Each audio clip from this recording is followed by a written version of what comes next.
Hi, everybody. Today is Wednesday, September 3rd, 2025, and our friends Ray McGovern and Graham Fuller are back with us. Welcome back. Thank Thank you, you. Nima. Let me start with you, Ray. India was, in my opinion, in the SCO summit, and at the SCO summit, India was the game changer.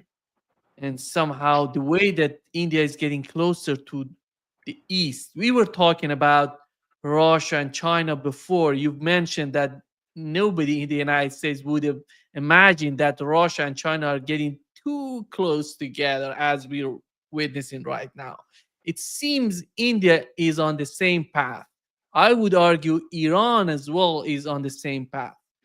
Your take on what has happened at the SCO summit? Well, I see it as the epitome or the symbolic concretization of the fact that in the world now, what the Soviets used to call the world correlation of forces, pretty simple, balance of power 101. It used to be there's two great powers, and then it became all of a sudden, gradually with Putin portraying or following an intelligent policy, it was two against one. Clearly, China and Russia against the United States. Now, by virtue of the very adroit policy pursued by our geniuses advising Trump, it's three against one. It's China, India, with together a population half the world, last time I checked, against the United States and against those seven dwarfs represented by the European leaders appearing in the Oval Office. So it's a game. I mean, the game has been changing, but you rightly point out that not until the tariffs, 25%. Now, no, let's punish them. Another 25, 50% tariffs on India. I don't know what possessed them to do that, but it shows how ignorant the economic advisors to Trump are. Uh, People told him about tariffs before he even became president, but no, he wouldn't listen. Well, I don't abandon hope that he might listen now. I mean, how many lessons does he has to learn? And I'm not as pessimistic about the fact that he is uneducable and might, and with his twists and turns, realize that Putin has won in Ukraine and do the kind of deal that Putin wants. And that is so Putin doesn't have to take over all of Ukraine. And so that this pig of defeat inflicted on NATO, Ukraine, and the United States can be covered up by enough lipstick on this pig to make it look like a negotiated deal, not an abject surrender by not only Ukraine, but by the West, by NATO, and by the United States. That's a big deal. Now, there's a convergence of interests there that I see that many others don't see. So I have more hope that once they get rid of that, then they can deal on other issues. And what you point out, Iran, my God, that's the big issue. If Israel takes off after Iran again, my God, all bets are off. And I'm hoping that this new relationship that Iran has with BRICS and with the Shanghai Cooperation Organization, all these big deal people who are now supporting Iran, that could be forestalled. In other words, even the Israelis can learn this lesson. That may be more hope than prediction, but that's how I interpret what's gone on in Beijing and elsewhere in China for over the last week. Yeah. Graham, here is what the Chinese president said, and he says today humanity again has to choose between peace and war, dialogue and confrontation, win-win cooperation and zero-sum game. This was the, I think, the essence of the main message of this summit and in the aftermath of the parade going on in China. And here is what Donald Trump said, Graham. United States, everything in the world would die. It's true. It's so powerful. It's so big, and I made it really big in the first 4 years. Then it started to degenerate with what this Biden administration did. But we built it up to a level that I never thought we could be at this quickly. We're the hottest, we're the best financially. The money coming in is so big because of tariffs and other things, but because of tariffs. Tariff gets us even those other things. Plus, it gets us great negotiators. I settled 7 wars, and numerous of those wars were because of trade. Yeah. Your take, Graham. Well, I mean, I think the SCO and other meetings related to it really just was sort of the capstone on events that have been moving in that direction now for quite some long time. And a number of us commentators, many of us, have talked about the fact that this is a game changer. But this really put all the drama and the diplomacy and the hand holding and all of that all together. Yeah, I just don't think Trump is living in a real world. I don't think Washington is living in a real world on all of these events. So China's approach to win-win. I mean, it's a very simple concept, but and it lies at the heart of diplomacy that both sides can benefit from a negotiation, even if there are some tensions between the two sides. But I think the idea of win-win or even diplomacy now on the American side is gone. Nima, I'd just say one more thing about Iran. I agree with Ray. This is something we need to be deeply concerned with, but I'm not sure what it would take to deter Netanyahu from going to war with Iran. Yes, power from the BRICS, support, at least diplomatic support from the BRICS, maybe even some material support from the BRICS, but might deter them. But this is Israel's #1 ambition. If there's any state in the Middle East that in the long run challenges Israeli hegemony, it is Iran. Turkey, I would argue, comes a close follow-up, but for the moment, clearly right now, it is Iran. If Israel wants to fulfill its ambitions, its expansionist ambitions, it has got to take Iran out of the picture, and it has talked quite openly of bringing down the regime. We now see a really disturbing trend now, and especially in Israeli politics, but not just, to decapitate leaders. If you don't like the policies, kill them. And I haven't seen anything quite like that in most of my political career. So we're entering a very dangerous stage when Iran, I think Israel could well be tempted to do something very dangerous, and I don't know who would be in a position to stop them. I assume Russia and China are talking about this with Iran, but I don't know what they would actually do about it. It's very dangerous. Yeah. Well, I just add a little comment to that I defer to people who know a lot more about that area than I do.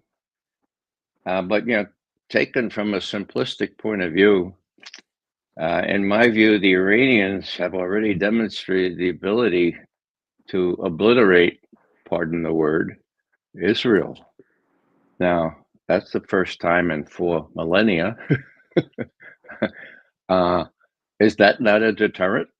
In other words, I think my Middle East specialist colleagues are, I have to say, they're probably right, but it gives me pause to think that this would be the Samson option, for God's sake. It would be when Netanyahu had no other option but to pull down the whole temple and destroy Israel in the process. Maybe he's so vain, maybe he's so eager to stay out of jail and avoid that bridal suite that they have prepared for him and his wife, that he'd do that. Bits are off with Netanyahu. I don't know if he'd do that or not, but I'm just saying that the situation seems to me, as an outsider, a little different from the way it used to be. These hypersonic missiles that Iran has can wreak havoc and can destroy Israel. So, and they've demonstrated that. Okay, so I don't know. I'm from Missouri on how automatic it's going to be. that Israel is going to attack Iran in a big way? Well, I don't know how soon it would be, Ray, but I agree, absolutely agree with you. I think the few missiles that Iran launched against Israel just in the 12-day war, I gather, was much more sobering for Tel Aviv than anything that they had possibly expected. On the other hand, the United States did not really weigh in heavily on that, other than to bomb Iran quite savagely with its one or two bombs on nuclear facilities.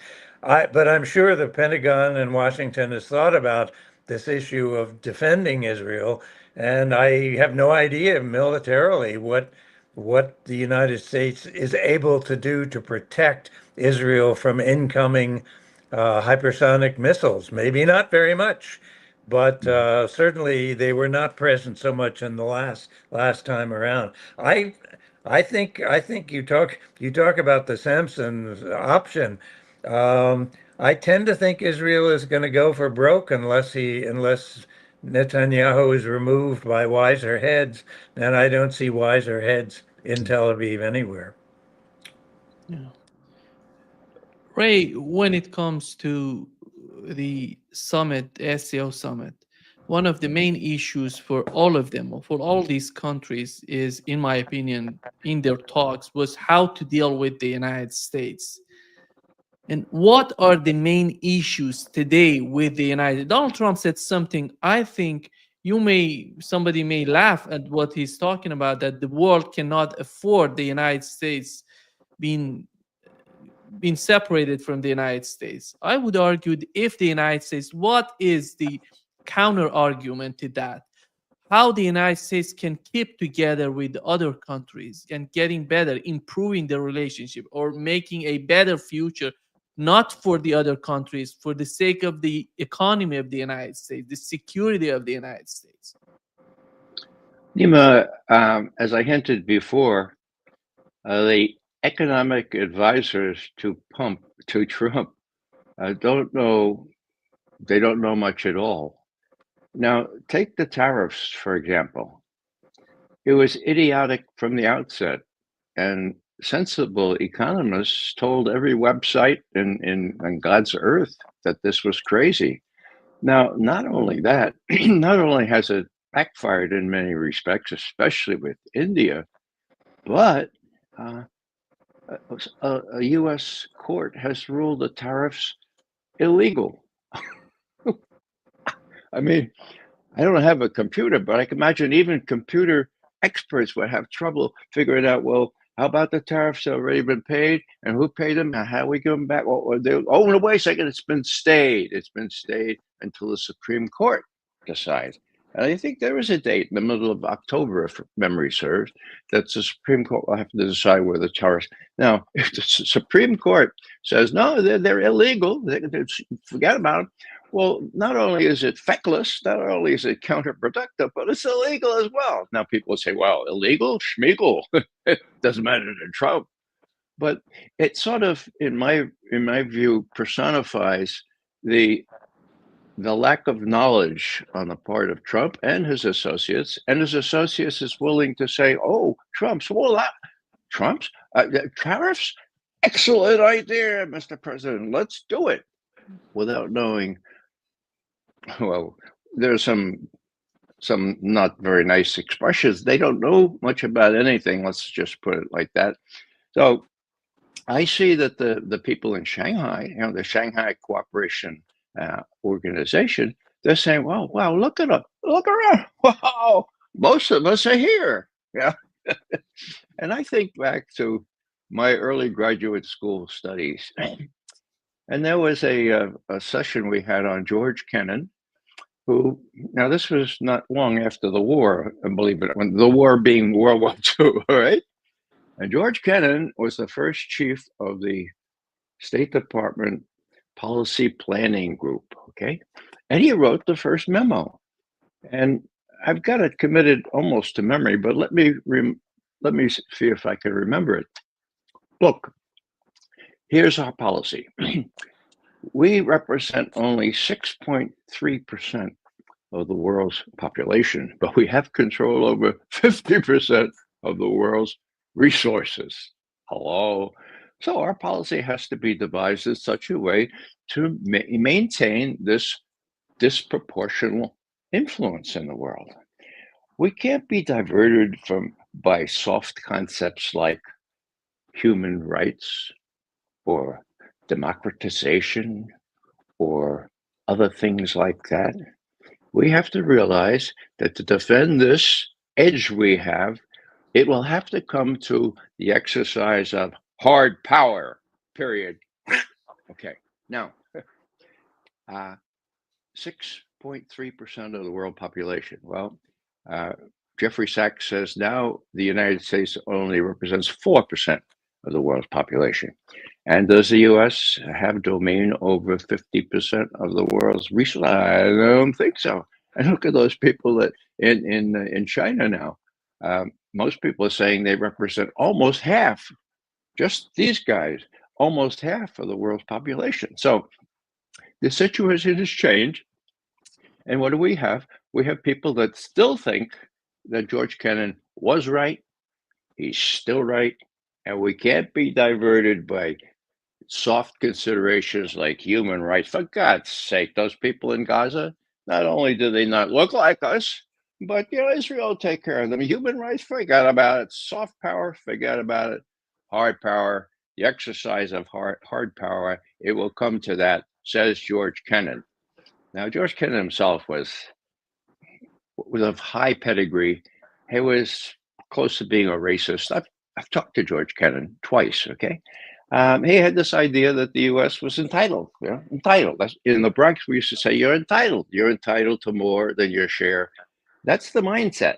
Now, whether Trump and his associates can get around their head the fact that, hey, no, it's 2025, not 1948 anymore. Well, that's the big issue. But the people out there in China now, they're willing to wait, and they're willing to take their lead from not only hey, can't we just get along?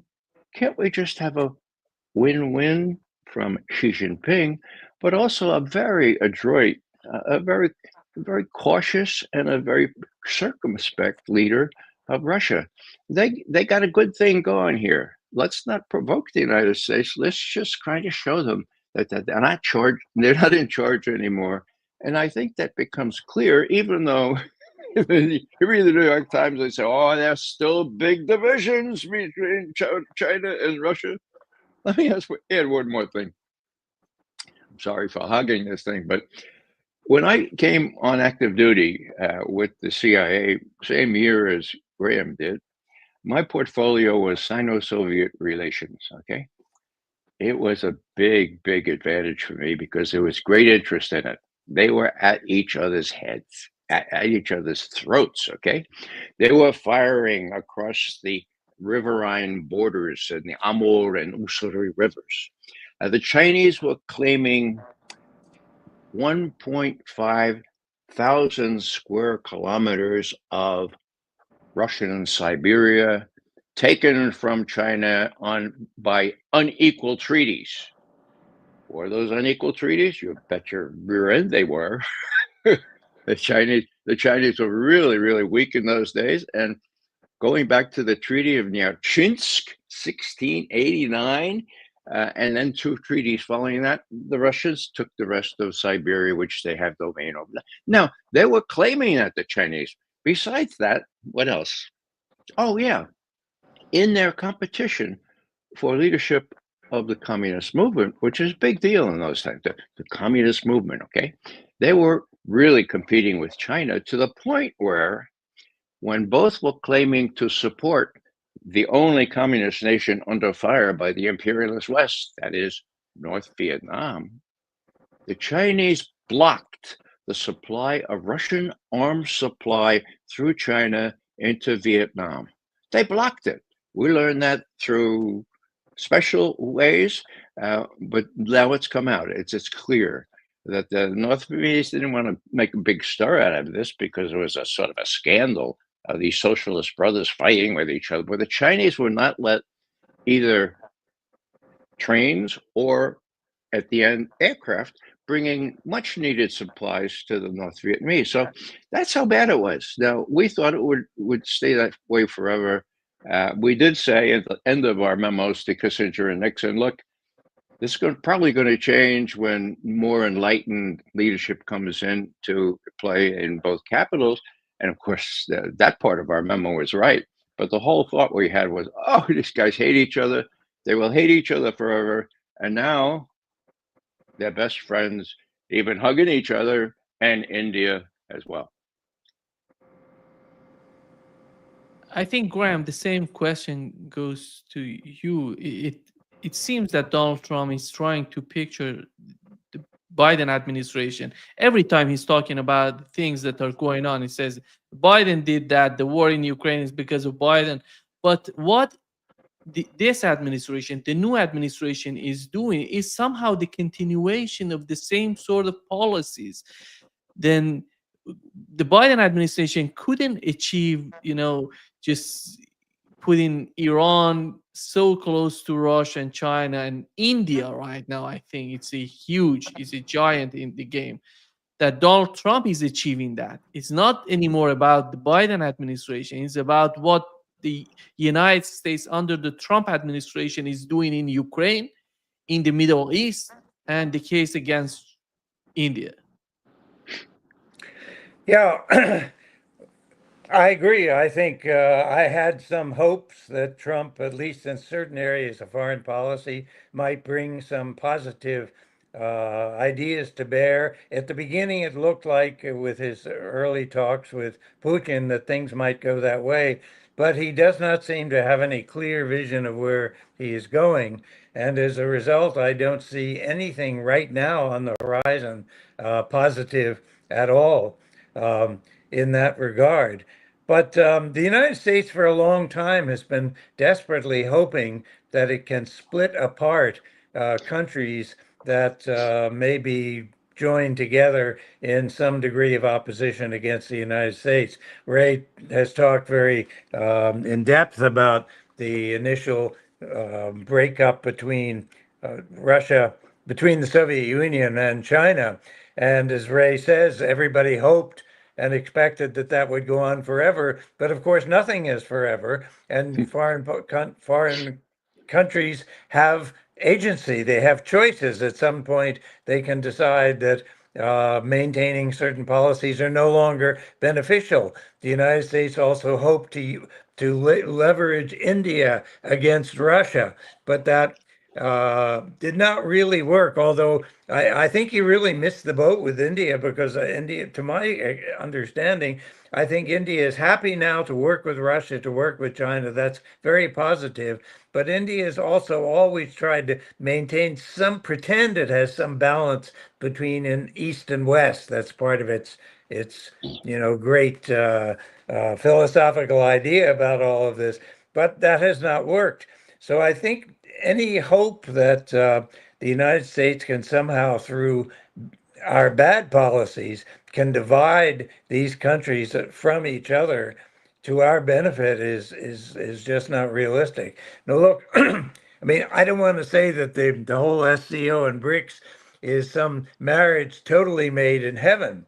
There are obviously frictions among all kinds of states that are involved in the SCO, and including even Russia and China and India. But the question is, how manageable are those things? Are those issues? Is there goodwill on the part of the states to try to negotiate these issues? We see that now, I think, between China and India. Very much. You can argue, well, yes, they were going to fight forever over some big, huge mountains between the two of them, but it was obviously not particularly useful to their interests in either ways. And they backed away with it from that with considerable help now of the US. So I think just the whole idea of who we can split apart or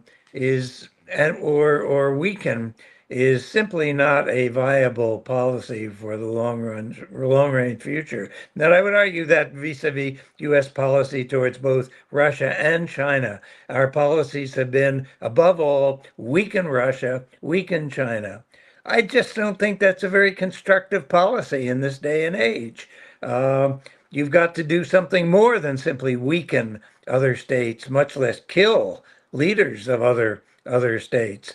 So I hope that those old ideas now are going to disappear in the face of the new realities. But I don't know that Washington is capable of accepting, acknowledging, recognizing these new realities.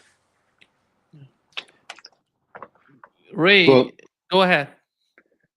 no, I had a couple of things to say here. The one is the oil deal that was apparently announced yesterday.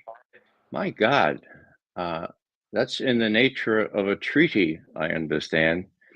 And the oil that used to go west to fuel the economies of Europe is now, you turn around and the pipeline almost built now is going to go to China. A second pipeline, Trans-Siberian pipeline number 2 or something like that. My God. I mean, in other words, the Europeans have, what's the word, cut off their nose to spite their face? Or, I mean, who demolished the Nord Stream 1 and 2? I mean, it's almost like you couldn't write this thing and sell it as a fiction novel. So that's there. Now, I have more hope than most people. I think that our military, as sycophantic as it has been, will have to tell Trump, look, Mr. Trump, I hate to tell you this, but yeah, we have a deterrent. We have nuclear deterrent and a rough nuclear parity with the Russians. They have slightly more missiles, but we're okay, okay? But we're number 2 in all other areas. And sorry, Mr. President, but we can't seem to get the hang of how to make a hypersonic missile. You know, Russians have had them for 7, 8 years, and Iranians can do it. But we'll get it. We'll get to it as soon as we build more F-35s, which are really, really fancy thing. But it's crazy. But for the first time in my professional career, Russia has the edge in weaponry over the United States at all but the very highest strategic level. That's big, okay? That matters in places like Europe. So I think if the military is smart enough and unsycophantic enough to tell the president that, and the president really does want to get rid of Ukraine, every time he mentions Ukraine, he says, not my war, it's Biden's war, and I want to stop the killing, okay? Well, those are 2 points that have, certain resonance. Now, what does Putin say? Now, this is what I get involved in. Well, Putin said 10 days ago, look, we think Trump is sincere. We think he really wants to do a deal. And I see light at the end of the tunnel. Oh, I can give you the Russian, but it doesn't matter. It's exactly, I see light at the end of the tunnel. Now, Putin's around long enough to know all that abuse that was used for that term in Vietnam. And he knows, about tunnels. He also knows that a tunnel is being discussed across the Bering Strait, for God's sake. So he's saying, I see light at the end of the tunnel. Well, what does that tell me? It tells me that he thinks that he can persuade Trump to do a deal on Ukraine. So Trump goes to Alaska, and so does Putin. And Trump says, look, one last chance. Could you please do a ceasefire? Because all my European people, and we went, if we do a ceasefire, that'd be really good. And Putin says, I told you already, niet. You know what niet means? Niet. And so Trump, 3 hours later, says, oh, we're not going to have a ceasefire, immediate ceasefire. We're going to, the whole enchilada, we're going to do it. So that's progress, okay? Now, the rest of it is really out there to be determined.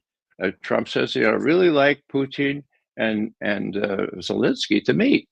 Did he say, we have decided, or the Putin agrees? No, he didn't say that. He said, I like them to meet. That's going to be scheduled. And then the 3 of us maybe, well, that's all illusory, okay?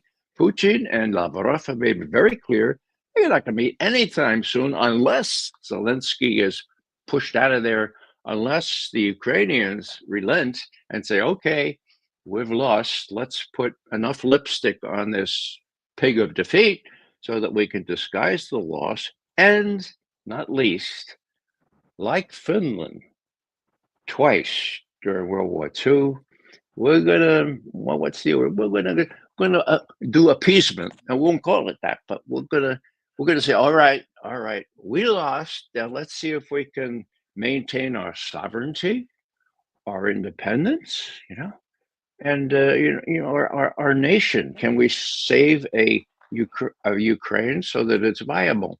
Now, if you ask me, I would say Putin would say that's what we want. We just want a cordon sanitaire, a kind of a what they call a buffer zone, so that you guys don't fool around anymore. And we want recognition of our core interests. So, seems to me that Zelensky is clearly the fly in the ointment. That the Europeans, well, I'll finish with this. We have this perfect solution, right? We're going to sell weaponry that we don't have and won't have for years to the Europeans who don't have the money to buy them. And those Europeans are going to give those non-existent weapons to the Ukrainians who don't have the soldiers to fire them. Oh man, outside of that, it's a perfect deal. So this is all in Gaga land. But if you have Witkoff, not Rubio, Witkoff, as I've said, 10 times smarter than Rubio, well, damning with faint praise. If you have Witkoff and Trump saying, "Well, let's face reality here. Let's do a deal," even if Putin won't meet with Zelensky, Zelensky is the fly in the ointment. These guys in Europe, they will soon realize that they have no agency here. It's we and the Russians that have the agency. We'll do what's necessary with Zelensky. So, well, what I'm trying to say is that I see more hope in their getting together to solve Ukraine, not this week or next week, but in a couple of months when it becomes clear that the Russians have conquered all of Ukraine east of the Dnieper River. I think the Russians are willing to do a deal. And I've said several times on your show, Odessa, as Putin himself said 2 years ago at the end of one of these 3.5-hour Q&As, Odessa could be a яблоко раздора, an apple of discord, the illusion from the Trojan Wars, right? Or it could be a way to come to resolve irreconcilable differences. Well, that was a hint. The Russians don't want to destroy Odessa, for God's sake. There are lots of deals that can be made. I was a glass half full before Alaska. I admit now I'm a glass 3/4 full, even recognizing all the ups and downs of a very mercurial Trump. Yeah. Graham, do you feel that when you look at the mainstream media in the West and looking at the reality of what's going on in the East, why I don't know if the Trump administration would somehow perceive the things that are happening the same way. Do you think that the Trump administration is on the same page with the mainstream media on what's going on in the East, or they're gonna have some sort of different take of what's going on? Oh, I'd love to see there some different take within Washington. Basically, the mainstream media, which used to be sort of respectable. I mean, I remember way back in the day, we all read the New York Times with great confidence, and it was all the news that mattered, et cetera, et cetera. But I think many of us have come to realize that the New York Times and the Washington Post and the Wall Street Journal have all been taking their hints and their line, their approach to these issues from the administration, and they are no longer reliable. So I don't see any sources of reality other than these quite marvelous independent media, such as your own show, Nima, in bringing people forth who do understand what's going on and are willing to say so. But so far, that is a small part of what the bigger media picture is. And sadly, also the American message, the American media has totally come to dominate all of European media.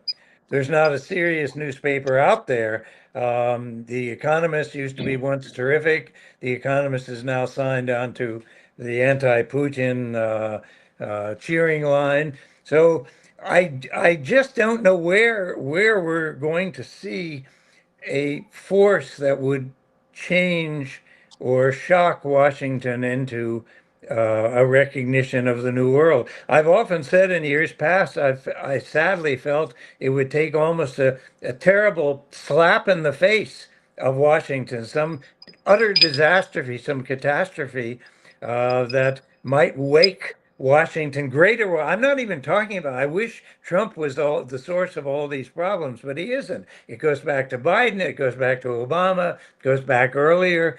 I would hope that maybe something bad, but not too terrible, will happen that will cause Washington to wake up. But I just don't see the forces within government. I'm not in touch with the CIA very much anymore. Certainly Ray is much more so and could probably speak on that. But I doubt that we have grounds for confidence, even in the CIA, which has been grossly politicized, at least at the upper levels, which is what matters. Ray, the reason I asked Graham this question was that last week we had an article on Politico. They were picturing that in the next 5 years, where do we have the escalations coming up and growing? One of the cases that they mentioned in that article was the conflict between India and China. I don't see that happening in the next 5 years. Go ahead, Ray. No, I agree with you, Nima. The events of just the last couple of weeks, much less months, have shown a certain rapprochement, a certain burying the hatchet. Again, under the impact of the insulting behavior of people like our Treasury Secretary and our Commerce people and all this stuff with respect to sanctions. How about 25, 20, 50% armament? So it's kind of unrealistic. Now, I have to say about Graham and I came into the CIA at the same time. Most of our colleagues are, I think, looking at the grass from down below, or the ones that still are alive are pretty much playing golf. I'm just really happy that Graham and I and a very few others are still around, Larry Johnson, for example, to try to tell the truth so people can know what's going on. Now, what else was I going to say? Oh, yeah, The Economist. This week, The Economist has a really marvelous article about Finland. Oh, Finland? Yeah. Finland, twice during World War II, appeased the Russians. And I guess I already said this, but survived as a sovereign state, an independent state, and prospered like few other countries in Western Europe because they knew the balance of power. They knew they had lost, and both times they were supported by their neighbors, Sweden, and even the UK and the Americans said, yeah, okay, come on, recognize reality, and that's okay. And as a result, people don't remember Kekkonen, but Kekkonen was pretty much like a closer ally of the Soviet leaders than some of their East European brethren. So here's the Economist parroting what my good friend Jeff Roberts, professor of Russian history, has already said, and that is, look at Finland. This is a really good chance. There are differences, but there's a really good paradigm to solve the Ukrainian problem, but you have to recognize that you lost. And I'll just go back and say one more time, Obama himself 10 years ago said, look, the worst thing we can do for the Ukrainians would be to give them the idea that they could prevail against Russia, a much more powerful country right on their border. And one other thing I wrote down here. Oh, yeah, I think it's really important to realize that Trump has not only the neocons, but he has the deep state to contend with. Now, I am amazed at the fact that he has authorized Tulsi Gabbard to say things like James Comey and John Brennan, James Comey, former head of the FBI, Brennan, head of the CIA, should be in jail. Now, whether that was a smart thing to say or not, I don't know. I'm not the political guy, but this is throwing down the gauntlet, okay? Now, they have immense resources to sabotage this whole effort to prove with documentary evidence that John Brennan confected out of whole cloth Russiagate, that he tried to prevent Trump from winning by Russiagate with help from Hillary Clinton, whom we now know with documentary evidence was behind the whole thing, okay? And then after Trump won, to sabotage him, and as I used to say, I still say, emasculate him from doing anything constructive toward Russia. Now, the gauntlet has been thrown down, but the fly in the ointment, in this case, is not Zelensky, it's the media. Now, exactly 5 weeks ago, Tulsi Gabbard released information that they have a whistleblower, a woman, apparently whistleblower, name not disclosed for obvious reasons, who is a deputy national intelligence officer. Graham can tell you how high that is. It's almost like God. God is the national intelligence officer. This is the deputy. Now, what'd she do? She said, I won't sign on to any of this business about Russia preferring Trump to. There's no evidence for that. Show me the evidence. And they go, oh, well, here's the evidence. No, they said, well, no, she said, that doesn't do it for me. Oh, we have other evidence. You just got to trust us, because if you don't sign on to this, well, you have a good reputation with the Defense Intelligence Agency. If you don't sign on to this, they tell us we're not going to join. And she said, forget about it. This is unethical. I'm not going to do that. Now, why do I say that? Because the documents are out there. The correspondence between her and her supervisor. Her supervisor said, well, you got to do this for the team. And she says, forget about it. That's not my profit. Okay, so what happens? Have you seen any of this in the press? So the media is disguising the documentary evidence, disproving all the stories that they won 2 or 3 Pulitzer Prizes for God's sake, during the last 8 years. So the bottom line for me is Trump has taken on the deep state, okay? The deep state has many ways to sabotage not only what he wants to do to them, guilty as sin with documentary evidence, but they're able to sabotage what he wants to do to Ukraine as well. And the fly in the ointment is the media, because it's very difficult for anybody to discern what's going on. I can go to the National Intelligence Director's website and read all this stuff. I cannot go to the New York Times, the Washington Post, Wall Street Journal, any other mainstream media, because that's not there. So now, who is this deputy national intelligence? I don't know, but certainly the people whose door she was knocking on, like the Senate Intelligence Committee, they know the name of this person, and they know that this is all true, and that's why they're keeping it out of the press. The press is the fly in the ointment. Did I say that already? The media is the fly in the ointment. Graham, last week we had Medvedev talking about Austria. He says that if Austria joins NATO, Russia will take retaliatory measures. And it's somehow amazing to me looking at Europe, and Ray talked about Finland. We had Sweden.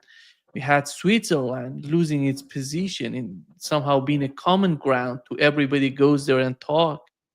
And right coming to Austria, what do they need from Austria?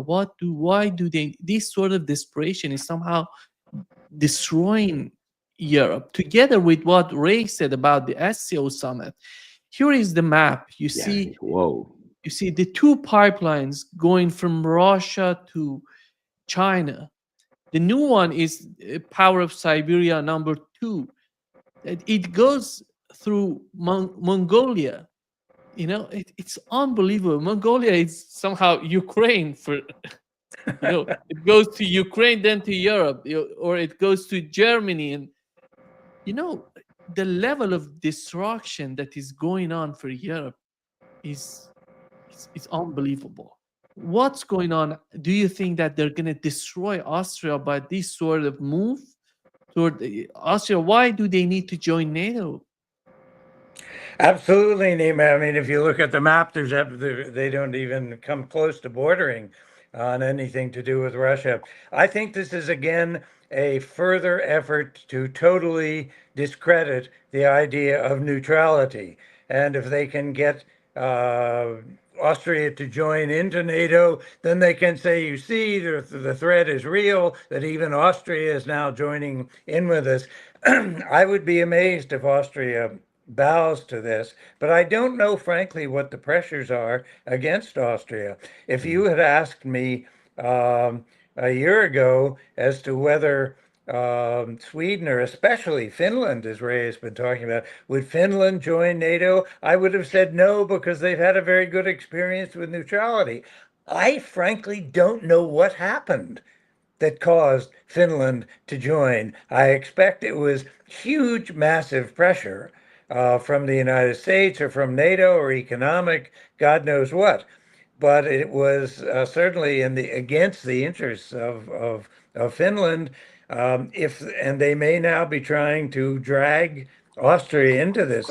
I would be shocked if it happened, but I'm afraid I don't fully understand the forces that are being brought to bear to force these countries into it. Even Sweden, which has been kind of neutral in a lot of respects over many years, Sweden got dragged into this. And friends of mine who are in Sweden tell me that Swedes find this rather strange. They don't know why.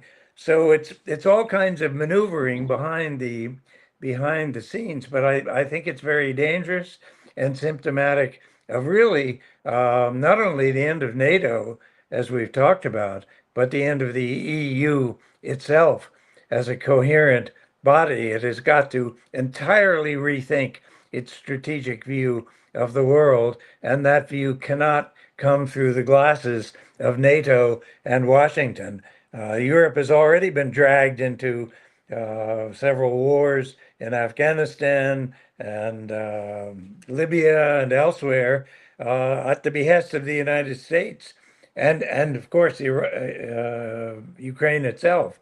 So you would think that they would learn something, but I don't think they are. They're too much in love with their own power positions, the people who are in power.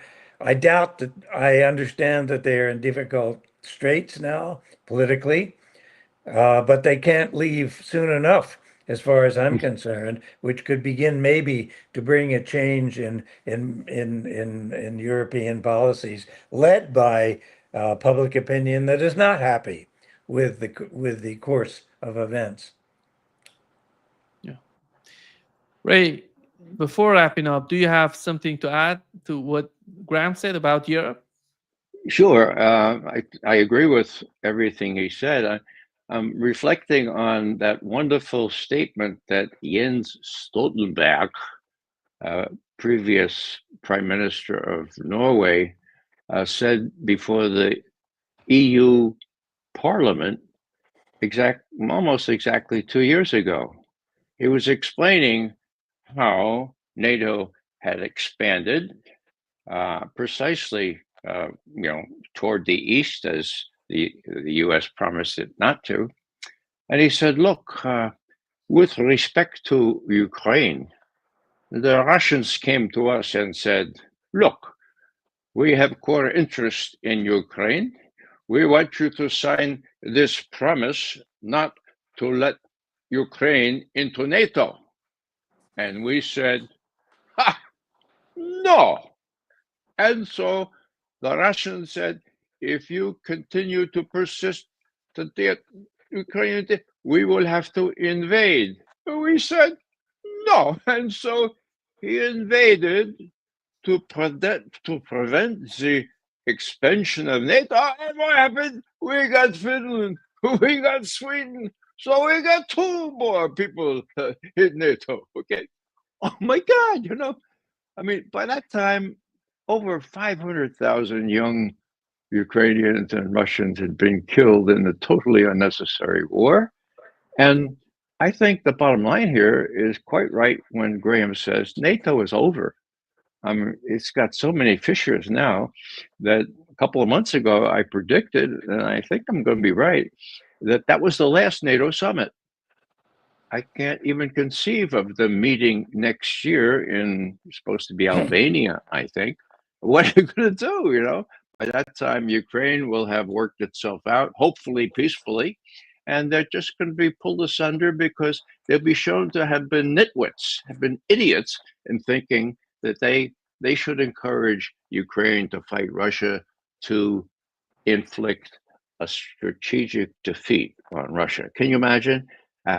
General Austin, our Secretary of Defense, let that cat out of the bag 3 years ago. That's what the aim is. We're gonna use Ukraine to inflict a strategic defeat on Russia, and we'll fight this to the last Ukrainian. I quote now Graham, Lindsey Graham for that, Graham Fuller, but Lindsey Graham for that one. So it's been so cynical. And here is the head of NATO admitting the whole thing. They could have had a deal. The Russians said, if you don't stop, we're going to invade. And the evidence is pouring out now from the Organization for Security and Cooperation for Europe, a body that was created, that was Kekkonen. That was way back when the Finns could do these things. It was a big deal, and they had inspectors. They had monitors of the ceasefire along the lines there between the Ukrainian forces and the rebel forces that didn't want to be submissive to the the coup d'etat government. And so there's a graph that the OSCE put out, and I can bring it next time, but it shows that around the 12th of February 2022, there were about 500 shellings by the Ukrainian forces of civilian cities in Donetsk and Lugansk. That was the 12th of February. If memory serves, around the 17th or 18th of February, that had increased geometrically to about 12,000 such attacks, okay? It's on the record. Did it ever appear in the media? No, it didn't. That was immediately before the special military operation. Now, the new thing is we have a Swiss Army officer, retired, who was part of that monitoring group. And he was reporting back to OSCE headquarters. My God, I was just in this village that had been destroyed by Ukrainian fire. Oh, and this, I believe 10 villages. And they said, oh, that's anecdotal. Don't report anecdotes. We're not going to take those into consideration. And yet they had this graph. So was there provocation? Please don't anybody believe that the Russian invasion of Ukraine was unprovoked, that it was full scale, or even that it was illegal. Because as Richard Falk, the guy who wrote the book on international law, told me and told others, this is unsettled law. You can get all lawyers to devise all opinions on this, but given the provocation, says Falk, given the fact that it was so obviously provoked, he leans to the view that it is legal under that special UN provision. So sorry for talking this long. I enjoy the subject, and especially the Sino-Soviet aspects of this, because seldom does someone live long enough to see two main countries at loggerheads, and then two main countries in a fraternal embrace, changing the whole balance of power in the world. Yeah. Thank you so much, Ray and Graham, for being with us today. Great pleasure, as always. Thank you, Nima. Thank you, Nima. Thanks, Graham. See you, Ray. Take care. See you soon. Okay, you too.